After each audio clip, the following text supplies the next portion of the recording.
Hello everyone, welcome back to another video where today I want to take you through some of the early reviews for Robot Revolution. We're now just 4 days away from the premiere of Season 2, and with it, the review embargo for the first episode finally lifted last night. Now, I'm not going to take you through every single review of the Robot Revolution because there's a lot of them coming out, but I picked a few, and I also picked a few that show some different opinions, so I can kind of give you a well-rounded view of what the media is saying before this episode comes out. Of course, I would encourage you to go and check out the reviews for yourself as well, but let's just get right into it, and subscribe if you're new. I cover Doctor Who content regularly here on the channel. So this first one is the one that I saw sort of getting the most attention via places like Twitter. It's the write-up from the Radio Times, Doctor Who The Robot Revolution Preview. A shaky start, but Vada de Sethu shines. A fun concept that could have been executed better. This is by Louise Griffin. Doctor Who is officially back in business with the Robot Revolution, but the space adventure kicking off Ncuti Gatwa's second season isn't quite as soaring as many of us were hoping for. We meet new companion Belinda Chandra, a kind-hearted but no-nonsense nurse in her London house share. Soon enough, giant big red robots come clomping her way, whisking her off in their rocket, without giving her enough time to change out of her PJs.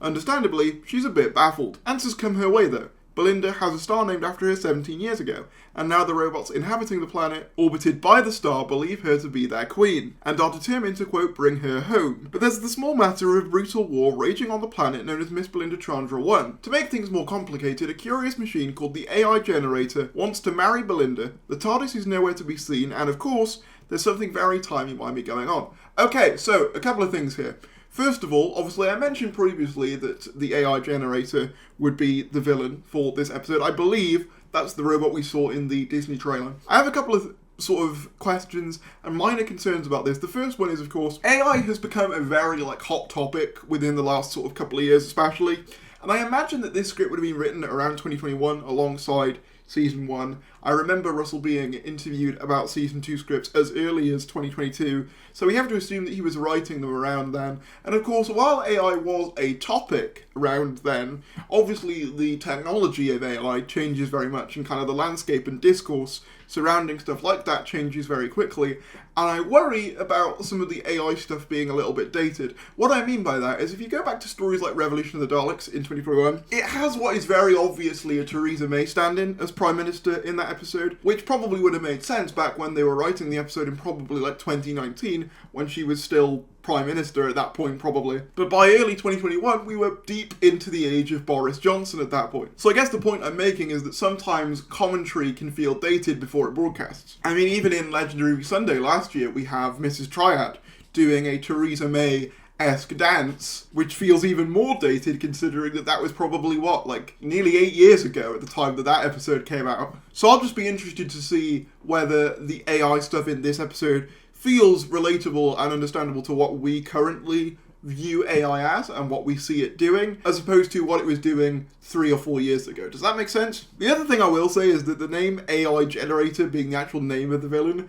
is a little bit generic. To be charitable, they could be doing a thing where basically the reason that is his name is because the AI Generator has no concept of originality, so hence why it has just the most basic generic name you could give it, but we'll see. Firstly, and most importantly for the season ahead, Sethu absolutely shines and is a breath of fresh air. The debut of Belinda, who simply isn't up for a jaunt across the stars and just wants to get home, is one of the most joyful parts about the episode. This is one thing I will say, judging by all the reviews, every review has raved about. They all really like Belinda, which is a good sign. Her spiky dynamic with the Doctor is a welcome switch up, although it heralds back to certain classic companions too, and it's instantly clear that she's set to challenge the Doctor in this season in a way he might not be used to. Gatwa hits the ground running too, lighting up the screen in his signature fashion, and bursting with energy as he takes us for a ride. He's got a lot to do in this episode, from getting into the rhythm of a new companion and doing the whole "it's bigger on the inside" shtick, to pulling off some pretty precise dialogue and switching between laughs and emotional beats.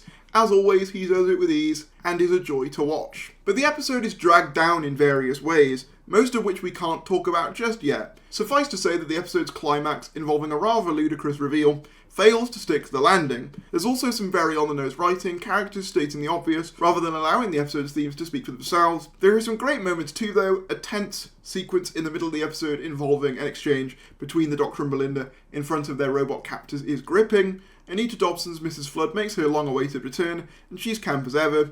Plus, the episode wastes no time in setting up some intriguing mysteries when it comes to our new companion, as well as answering one that viewers will have been curious about. I'm assuming that's why her face is the same as Monday Flynn's, one would assume. All in all, the Robot Revolution is a fun concept that could have been executed a lot better. Would there have been better ways to start the season? Most certainly, but episode 1 has done its job, and now hopefully we await more thrilling adventures to come. The general sort of vibe I got from that review, and kind of, it's a running theme for the reviews going forward, is the episode is not the strongest episode in the world. It's a pretty good opener, like it's a pretty decent opener that fumbles in a few places, and to be honest, I wasn't expecting much more than that. Most Russell openers particularly are very goofy and light. You know, you look at things like New Earth, Smith and Jones, even Partners in Crime, which has wonderful character work when you boil it down, is the story of talking and walking fat.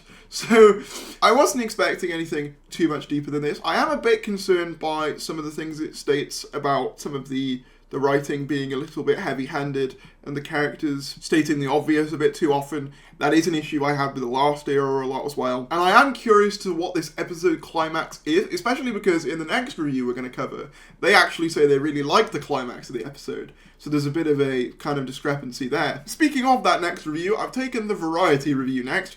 Ncuti Gatwa's second Doctor Who season starts off strong, despite speculation about the show's future TV review. This is by Scott Bryan, who I actually follow on Twitter. He seems very nice. When the run-up to the latest series of a long-running show consists of speculation that it could be paused, it isn't a good sign. Yet that is the environment that Doctor Who, much-loved British sci-fi show, finds itself in. This is despite an international distribution deal with Disney, and with that, a super-sized budget, breakout sex education star Ncuti Gatwa as the 15th Doctor, and Russell T Davies, who was responsible for the show's successful revival in 2005, back as the show's head writer, showrunner, and executive producer. Perhaps more is riding on the success of this upcoming season than ever before. So the good news is that the first episode, The Robot Revolution, is a decent debut. Verada Sethu shines as the Doctor's new companion, Belinda Chandra. Well, I say companion. From the outset, it is clear that unlike many other companions in the show's history, Belinda does not actively want to be there. After being kidnapped by robots from another planet who claim her to be their queen, Belinda is unable to return home to the current date, despite the Doctor's help, and instead of just going along with every whim and decision the Doctor makes, she's independent and at times pushes back. It makes for an interesting dynamic compared to other companions and seasons, aided by natural and interesting chemistry between the two. This entertaining episode makes you wonder why Doctor Who feels so precarious in the first place. The complexity of the ratings in the streaming era are certainly a factor. In fact, it can be a bit hard to work out how much of a hit this new Doctor Who is. When Gatwa's first season as the Doctor debuted in the middle of last year, episodes were released at midnight on BBC streaming service iPlayer to coincide with the international release on Disney+.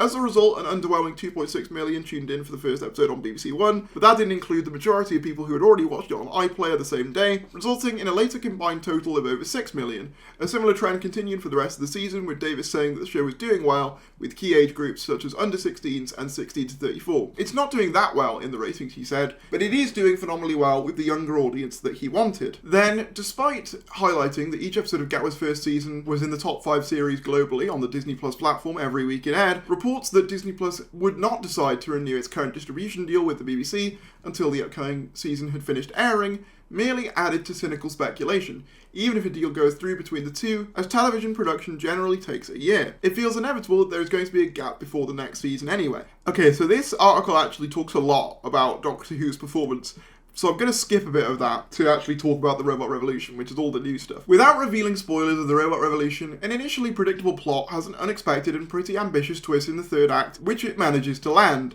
The last few seconds of the episode are particularly spine-tingling. So this is what I mean. The Radio Times said that the twist at the end doesn't work, whereas Variety's write-up actually says that the twist at the end really does work. So this is what I mean. You can never really tell how an episode is going to go down until we actually see it. A question going forward is that while the show always manages to tie up loose ends in each episode, whether this season will be able to land some of its overarching central plot mysteries. Last year featured a quirky and rather enjoyable mystery focusing on why minor character Susan Triad, Susan Twist, kept appearing in every episode. Her cameo appearances started as an Easter egg only noticed by fans, only to then grow to become the crux of the plot of the two-part finale. Yet, the other major mysteries surrounding the possible identity of Ruby Sunday's mother felt a bit anticlimactic when she is unveiled, even though the thought process behind that storyline was touching. It makes you wonder whether other mysteries in the series will have a satisfying payoff. Will the puzzle around the identity of Mrs. Flood, Anita Dobson, and the reason she keeps breaking the fourth wall be solved?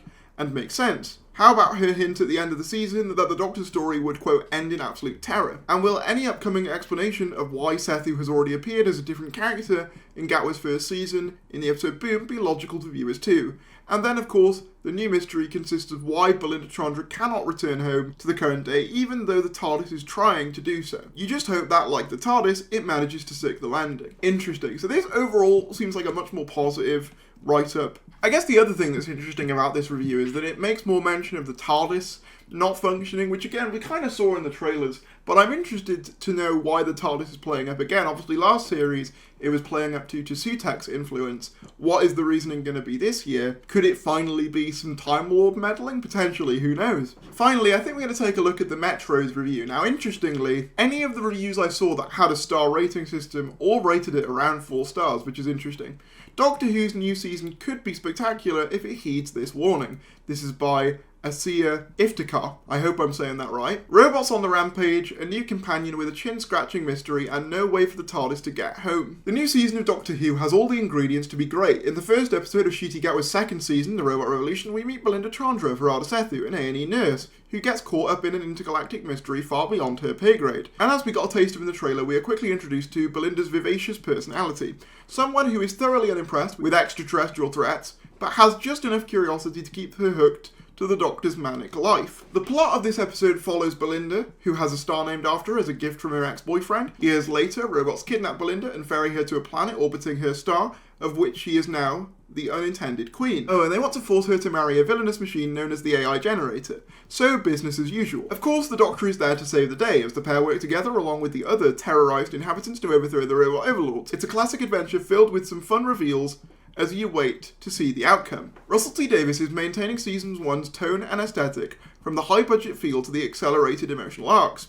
So for those of you who enjoyed Ncuti's first set of episodes, you won't go far wrong here. There are a few moments where the writing lets itself down, however, and the motivations of the characters are occasionally difficult to follow, seemingly deciding a course of action without any clear reason why. And there is a particular emotional arc the Doctor undergoes in this episode which comes across as slightly forced and out of nowhere, that takes you out of the moment every time it is mentioned.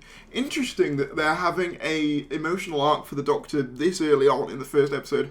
Perhaps it could be him having separation anxiety from the TARDIS, given that we know that the TARDIS is nowhere to be seen in this episode. Obviously, they eventually get reunited with it. We've seen that in the trailer, and obviously the rest of the series wouldn't happen if they didn't. But potentially that's what they're referring to here, or maybe, you know, the loss of Ruby or something like that. But it's interesting that they say that it didn't really work for them. It had the potential to tug at the heartstrings, but has nowhere near the legwork or prominence in the plot to warrant the Doctor's reaction, making it fall totally flat. As for Belinda and the Doctor, they have a handful of heartfelt interactions that builds their chemistry as she tries to wrap her head around the absolutely bonkers path her life has gone down. And just as we saw with Martha, Freem Rajavan flex her medical knowledge, Belinda whips out her own expertise, which further fleshes out her companion qualities and strong-willed personality. In an attitude reminiscent of Donna, Catherine Tate in The Runaway Bride, we see Belinda voice her doubts about the kind of life the Doctor leads, and her resolution to get back to Earth. There's just one problem. The TARDIS just can't seem to break through. Trapped together, there is a lot of potential to explore in this confusing dynamic between the duo, as long as we don't immediately abandon this friction in the next episode. Yeah, this is actually a fear I have as well. I actually do want her to have some anxieties about travelling beyond just the first episode, because that is the thing I find most interesting about this series, is like whole idea is that the Doctor is going to be travelling with an unwilling companion. That's not really something we've seen in New Who. Obviously I fully expect her to start enjoying it as the series goes on, but I hope that that's a slow process rather than an immediate one, so I do agree with that. It's a refreshing change of pace from Ruby's season, who enthusiastically went along with all the Doctor's Mad Hat schemes, and considering Ncuti's Doctor ceased to pride himself on his friendly and charming personality, we have the opportunity to enter uncharted territory for this iteration of the Time Lord. However, just as the last season fell foul to a total lack of character development, whether due to the shortened amount of episodes or skipping the first several weeks of Ruby's time on the TARDIS, a promising first episode is no guarantee for the rest of the season. And unless the upcoming season fully invests in Belinda as a character and how exactly the Doctor wins her over, we could be in trouble. But with an intriguing premise, the promise of terrifying new foes, and a seldom seen TARDIS dynamic, there's plenty to be optimistic about.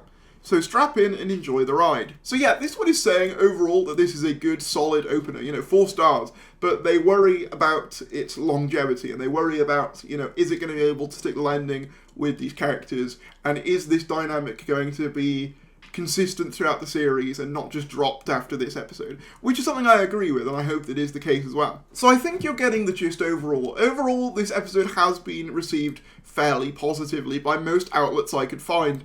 It's not seen as like the best episode in the world or anything. Seldom are first episodes ever seen that way, and it very much does seem to have that kind of goofy quality that we've come to know from a lot of Russell openers. However, the thing that seems unanimous in terms of praise is the dynamic between Ncuti and Verona, and Belinda as a character as well. And I'm really, really glad that that is the case, because that was something I was looking forward to the most in this era. I will be extremely curious to see how they handle the AI stuff, and what that ending is that seems to have divided the critics so completely. Also, another point that seems pretty unanimous with all of these reviews is that they do worry about whether the season arc will have a good payoff. I wonder if a part of that is down to last year being underwhelming to most people in terms of that. I am also very glad though that they said that Ncuti Gatwa has a lot to do in this episode, because one of my issues with season 1 is that it kind of felt, primarily due to him filming Sex Education season 4, that he wasn't in as much of last series as I would have liked, so I'm glad that he is very much at the forefront